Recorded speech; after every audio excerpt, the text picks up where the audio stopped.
Today, here on Global Discovery, we're diving into an honest conversation about SB19 and the next chapter of their journey. This is more than just praise. It's a look at what could push them from icons of P-pop to permanent global legends. If you love deep stories about SB19 and the future they're building, please like and subscribe and support the channel so I can keep creating videos like this for our beloved SB19. Let's get into it. SB19 has done what many thought was impossible. They took P-pop to the global stage. They've topped Billboard charts, built a legion of loyal fans, and have become masters of their own destiny. In 2021, they sent ripples across the international music community as the first Southeast Asian act nominated for a Billboard Music Award for Top Social Artist. While that specific award was later discontinued, their fans, 18, proved their power by winning the Billboard Fan Army Face-Off in 2023, 2024, and 2025.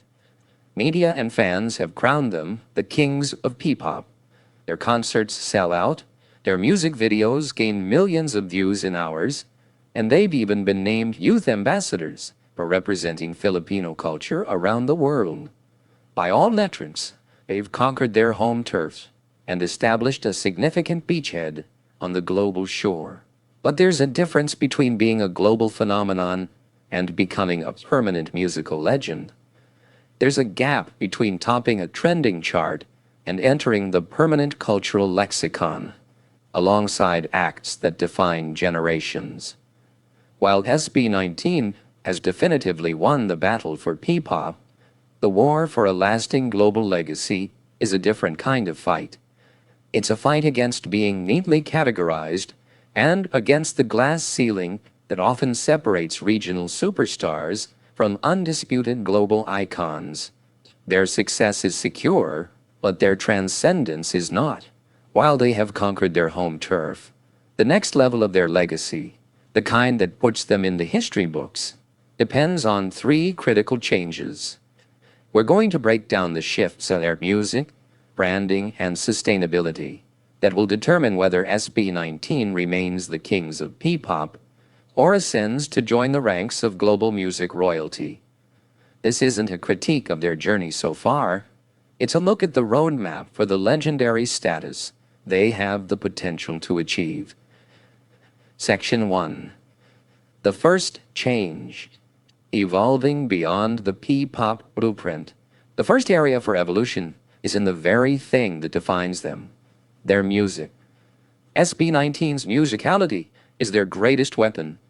They have demonstrated a breathtaking versatility, effortlessly moving between pop, hip-hop, funk, R&B, EDM, and rock. Their EPs, from Tagsibol to Add to Tag, and the trilogy concluding Simula at Wakas, are case studies in artistic growth. Released in April 2025, Simula at Wakas was praised as a multi-genre track list that showcases the diverse styles of each member, a project where they had full creative control. This level of involvement is their superpower. They aren't just performers, they are architects of their own sound. This is a group that won awards for dance tracks like Gento, collaborated with hip-hop legends like Glock 9 on Kalakal, and delivered soul-stirring ballads like Ilaw. They actively avoid chasing trends, preferring to take risks on new concepts. But here's the uncomfortable truth of the global music market. For an international audience, P-pop can still be a box. It's a useful descriptor, but it's also a niche category. To the casual listener in North America, Europe, or even other parts of Asia, P-pop can feel like a subgenre, a cultural curiosity, rather than a mainstream contender. This isn't about quality, it's about market dynamics. As long as their primary identity is kings of P-pop, they risk their music being heard through a filter, judged not on its own merits, but as a representative of a category. The danger is being perpetually seen as the best of a niche, rather than simply one of the best, period. So, what's the move? It's not to abandon their identity. but to push their musical experimentation so far that it shatters the box entirely. It's about creating music that is not just for a global audience, but music that feels native to the global stage, while still being undeniably SB19. This means going beyond just genre hopping. It means deep-level sonic innovation. Imagine an SB19 project that leans fully into one unexpected direction. Picture a stripped-down, completely acoustic EP, similar to the sincere, human approach they took with the live version of Moonlight, which they themselves described as a favorite because it let their voices lead. That version shed its electronic gloss for something more vulnerable. Now, imagine a whole project built on that philosophy. It would showcase their raw vocal talent, Stell's power, Pablo's lyricism, Hen's tone, in a format that transcends language and production trends. Or, what if they collaborated not just with other pop artists, but with pioneers in other fields? What if they worked with a legendary rock producer like Rick Rubin to create a raw, guitar-driven album? What if they partnered with an avant-garde electronic artist like Arca, or a cinematic composer like Hans Zimmer? These aren't just fantasy pairings. They're strategic moves to recontextualize their sound. It's about creating an artistic statement so bold that the first question isn't, is this hip-hop? But, what is this? Look at Rosalia. She broke out of Spain by fusing traditional flamenco with hyper-modern, bass-heavy production. She didn't dilute her Spanish identity. She amplified it through a globally resonant sonic language. SB19 is perfectly positioned to do the same. They have already infused their music with Filipino elements and storytelling. The next step is to fuse those elements with production and songwriting structures that are undeniably global. The Simula at Wakas EP, which saw the members writing and producing alongside international names like Xerxes Bakker and August Rigo, shows they are already on this path. The goal now is to accelerate, to make those collaborations less of a feature and more of a fundamental part of their creative process for a specific groundbreaking project. This evolution isn't about losing their roots. It's about giving their roots a bigger stage to grow on. It's a deliberate strategy to force the world to see them not as P-pop artists, but as artists, full stop. Artists who just happen to be from the Philippines. It's a complex balance to strike. How do you see SB19 pushing their musical boundaries further without losing their core identity? Are there any specific genres or even specific producers you'd love to see them work with? Let me know your dream collaborations in the comments below. I'm genuinely curious to hear what Atin thinks the next Sonic chapter should be. Section 2. The second change. Forging a singular global brand. The second critical change is in their branding and identity. SB19 has a powerful, well-defined image. They're the underdogs who fought for their dream, the pioneers of a new wave of OPM, and the self-made leaders of their own company. Their visuals are cinematic, their choreography is world-class, and their connection with Atin is the stuff of industry legend. Their story is their brand, and it is incredibly compelling. However, when we zoom out to a global perspective, that brand, while strong, can also feel a bit diffuse. For a casual international fan, someone who just sees a viral clip on TikTok or a performance at an awards show, the core message can be hard to grasp in an instant. The story of their struggle and triumph, their Filipino pride, and their artistic evolution is rich and nuanced. But global branding often relies on something much simpler and more immediate. It needs a calling card that's instantly recognizable, even without context. Think of the biggest global acts. BTS has the color purple and the army logo, a simple, powerful symbol of love and protection. Queen has the iconic crest designed by Freddie Mercury, a visual that encapsulates the band's entire ethos. What is the singular, unforgettable icon for SB19 that a non-fan in another country can see and immediately associate with them? Their current branding is deeply tied to their narrative. It's the story of Soundbreak 19, a fusion of Korean training and Filipino talent. It's the imagery of the Philippine flag, the use of traditional elements. These are all immense strengths, but they require explanation. A truly global brand speaks for itself. The solution is to sharpen this amazing story into a singular, iconic identity. This isn't about erasing their Filipino roots. It's about crystallizing them into a powerful symbol. They've already laid the groundwork with the intricate world building in their music videos. The pagtatag and simula at Waka's eras have distinct visual themes that tell a story of resilience and rebirth.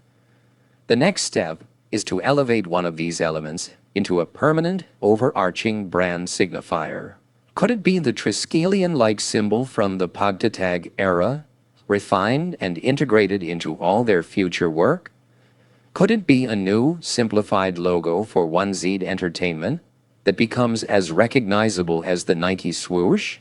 Or maybe it's a hand gesture that becomes synonymous with the group and their fans worldwide. This symbol would serve as a visual anchor, a piece of branding so powerful that it transcends language. This also extends to their narrative. The story of 5 young men who took control of their destiny by forming their own company, 1Z Entertainment, is a universal story of empowerment. This artist-CEO identity is a huge differentiator in the global pop landscape. Pablo isn't just the leader, he's the CEO. That fact alone is revolutionary. It frames them not just as talented performers, but as industry visionaries, a story that resonates with a generation that values authenticity and self-determination. By forging a singular visual icon and sharpening their narrative around artist-driven independence, SB19 can create a brand that is both deeply authentic and instantly compelling. They would no longer just be a PPop group. They would be a symbol of a new way forward in the music industry. Section 3. The third change, building an infrastructure for longevity. The final, and perhaps most crucial change, is about sustainability. SB19's decision to leave their former agency and launch their own company, 1Z Entertainment, was a seismic power move. It gave them what every artist craves: complete creative control. Pablo, as CEO, has spoken about wanting to challenge industry norms. This independence is one of their greatest assets, but this asset is also their greatest vulnerability. The pressure this structure places on the 5 members is immense, almost superhuman. They are not just artists at their peak, they are executives running a business. They're responsible for songwriting, choreography, and recording, while also overseeing marketing, logistics, and now, talent development. The launch of auditions for new 1Z trainees in 2026, aiming to build an ecosystem by artists for artists, is an admirable and ambitious expansion, but it also adds another layer of immense responsibility. The risk here is burnout.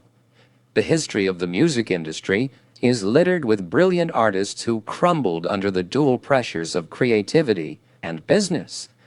To compete on a global scale with mega groups backed by billion-dollar corporations, SB19 needs more than just talent and grit. They need an infrastructure built for a marathon, not a sprint. The solution is to strategically expand 1Z Entertainment, while ring-fencing the members' creative energy. This doesn't mean giving up control, it means delegating with precision. First, build out the executive team. While Pablo is the visionary CEO, they need to hire seasoned industry veterans, people with decades of experience in international touring, global marketing, and major label distribution to handle the operational burdens. Imagine a world where SB19 has a COO focusing on operations and a dedicated head of international marketing whose sole job is to get their music onto global radio. Secondly, they should explore strategic partnerships, not traditional deals. Their works are already distributed by Sony Music Entertainment, and deepening such a partnership could give them access to a global network for promotion without sacrificing creative autonomy. It's the best of both worlds, corporate muscle with independent soul. Finally, and most importantly, they need a system that protects their most valuable resource, themselves. This means scheduling mandatory creative breaks. It means building the OneZ ecosystem to be self-sufficient enough that it doesn't grind to a halt if the members need to recharge. The ultimate goal of OneZ Entertainment should be to create a structure that serves the artists, not the other way around. By building this sustainable infrastructure, they are displaying the ultimate business acumen, ensuring that SB19 can continue to break the norm for decades to come. Building a company while being the main product is a huge challenge. What do you think is the biggest risk for OneZ Entertainment? And what's its biggest potential? Share your thoughts on how SB19 can best balance being artists and CEOs. It's a conversation worth having as we watch them build their empire. SB19 stands at a pivotal moment. They have climbed the mountain of PPop and planted their flag at its peak. They've transformed from underdogs into industry leaders, from trainees into CEOs. The journey has been nothing short of historic, but to reach that next summit, the one reserved for permanent global legends, requires a new strategy. It requires a musical evolution so profound it shatters genre categories. It demands the forging of a singular, iconic brand that communicates their powerful story in an instant. And it necessitates the construction of a sustainable corporate infrastructure that protects their creative flame for the long haul. These three shifts, evolving their music, sharpening their brand, and reinforcing their business, are the natural next steps in a journey that has always been defined by fearless growth. SB19 didn't get here by playing it safe. They got here by rewriting the rules. Now it's time to rewrite them again, not just for P-pop, but for the entire world. The throne of P-pop is secure. The race for a global legacy has just begun.